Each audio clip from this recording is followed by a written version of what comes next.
Hi అండి, welcome back to Anusha Ram Cherukuri. నేను మీ అనుష. ఈరోజు వీడియోలో బీన్స్ టమాటా కూర ఎలా తయారు చేయాలో చూపిస్తాను. చాలా టేస్టీగా ఉంటుంది, చాలా సింపుల్గా ప్రిపేర్ చేసుకోవచ్చు. ఈ బీన్స్ టమాటా కూర రైస్, చపాతీ ఇలా దేనిలోకైనా చాలా చాలా బాగుంటుందండి. మరి లేట్ చేయకుండా ఎలా తయారు చేయాలో చూసేద్దాం రండి. ముందుగా నేను ఇక్కడ 100 గ్రాముల బీన్స్ తీసుకున్నానండి. ఇప్పుడు ఒక గిన్నెలో వేసుకుని శుభ్రంగా కడుక్కోవాలి. ఈ విధంగా కడిగిన తర్వాత తగినన్ని వాటర్ వేసుకుని స్టవ్ మీద పెట్టుకుని బీన్స్ మెత్తపడే వరకు ఉడికించుకోవాలన్నమాట.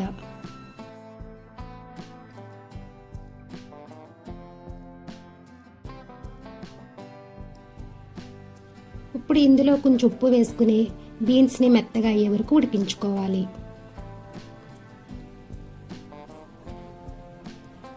చూశారు కదా, ఈ విధంగా మెత్తగా ఉడికిన తర్వాత స్టవ్ ఆఫ్ చేసుకుని ఒక బౌల్లో తీసుకుని పక్కన పెట్టుకోండి.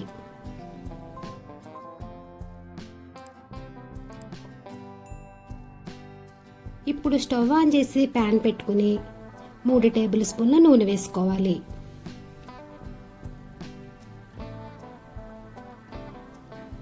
నూనె వేడైన తర్వాత 1/2 స్పూన్ జీలకర్ర వేసుకుని ఫ్రై చేసుకోవాలి. జీలకర్ర ఫ్రై అయిన తర్వాత 2 మీడియం సైజ్ ఉల్లిపాయలను సన్నగా చాప్ చేసి వేసుకోవాలి. అలాగే 4 పచ్చిమిర్చిని పొడవుగా కట్ చేసి వేసుకోవాలి.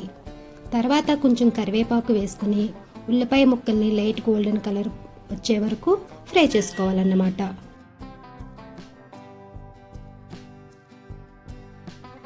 చూసారు కదా, ఉల్లిపాయ ముక్కలు ఈ విధంగా ఫ్రై అయిన తర్వాత ఇప్పుడు ఇందులో 1 టేబుల్ స్పూన్ అల్లం వెల్లుల్లి పేస్ట్ వేసుకుని పచ్చివాసన పోయే వరకు ఫ్రై చేసుకోవాలన్నమాట.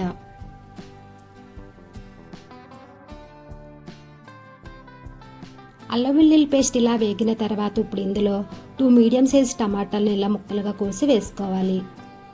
ఇప్పుడు ఒకసారి బాగా కలుపుకోవాలి.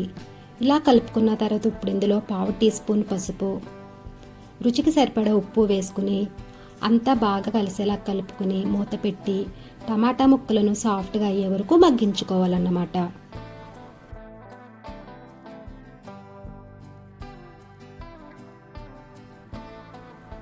చూసారు కదండి, టమాటా చక్కగా మగ్గింది. ఇప్పుడు ఇదంతా ఒకసారి బాగా కలిసేలాగా కలుపుకోవాలన్నమాట. ఇలా కలుపుకున్న తర్వాత ఇప్పుడు ఇందులో మనం ముందుగా ఉడికించి పెట్టుకున్న బీన్స్ గింజల్ని యాడ్ చేసుకోవాలి. ఇప్పుడు ఇదంతా బాగా కలిసేలాగా కలుపుకోవాలి. ఇలా కలుపుకున్న తర్వాత ఇప్పుడు ఇందులో తగినంత కారం యాడ్ చేసుకోవాలి. నేను ఇక్కడ 1 టేబుల్ స్పూన్ కారం వేసుకుంటున్నానండి. మనం ఆల్రెడీ పచ్చిమిర్చి వేసుకున్నాం కాబట్టి కారం చూసి వేసుకోండి. ఇప్పుడు ఇదంతా బాగా కలిసి 1 నిమిషం ఫ్రై చేయండి. ఇలా ఫ్రై చేసిన తర్వాత ఇప్పుడు ఇందులో 1/2 టీ స్పూన్ ధనియాల పొడి, 1/2 టీ స్పూన్ జీలకర్ర పొడి వేసుకుని అంతా కలుపుకుని మరో 1 నిమిషం ఫ్రై చేయండి. ఇలా ఫ్రై అయిన తర్వాత ఇప్పుడు ఇందులో 1 కప్పు వాటర్ని యాడ్ చేసుకోవాలి. ఇప్పుడు ఇదంతా బాగా కలిసేలా కలుపుకుని మూత పెట్టి దగ్గర పడే వరకు ఉడికించుకోవాలి. మధ్య మధ్యలో కలుపుకుంటూ ఉడికించుకోవాలండి.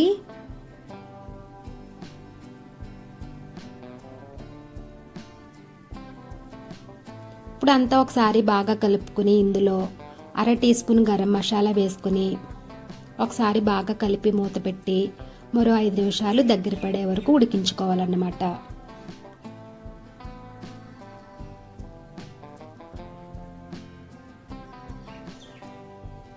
చూసారు కదా, ఆయిల్ కూడా సపరేట్ అయింది. ఇప్పుడు ఫైనల్గా కొత్తిమీర వేసుకుని ఒక సర్వింగ్ బౌల్లో తీసుకుని సర్వ్ చేసుకుంటూనండి. చూసారు కదా, ఎంతో టేస్టీగా ఉండే బీన్స్ టమాటా కూర రెడీ అయింది. చాలా సింపుల్గా ప్రిపేర్ చేసుకున్నాం కదా. ఈ రెసిపీని మీరు కూడా ట్రై చేయండి. ఇప్పుడు దీన్ని ఒక సర్వింగ్ బౌల్లో తీసుకుందామండి. అంతేనండి, ఎంతో టేస్టీగా ఉండే బీన్స్ టమాటా కూర రెడీ అయింది. ఈ రెసిపీని మీరు కూడా ట్రై చేయండి. ఈ వీడియో కనుక మీకు నచ్చినట్లయితే లైక్ చేయండి. అలాగే మీ ఫ్రెండ్స్కి, రిలేటివ్స్కి షేర్ చేయండి. అలాగే కామెంట్ చేయండి. మరిన్ని వీడియోస్ కోసం మా ఛానల్ని సబ్స్క్రైబ్ చేయండి. Thank you for watching.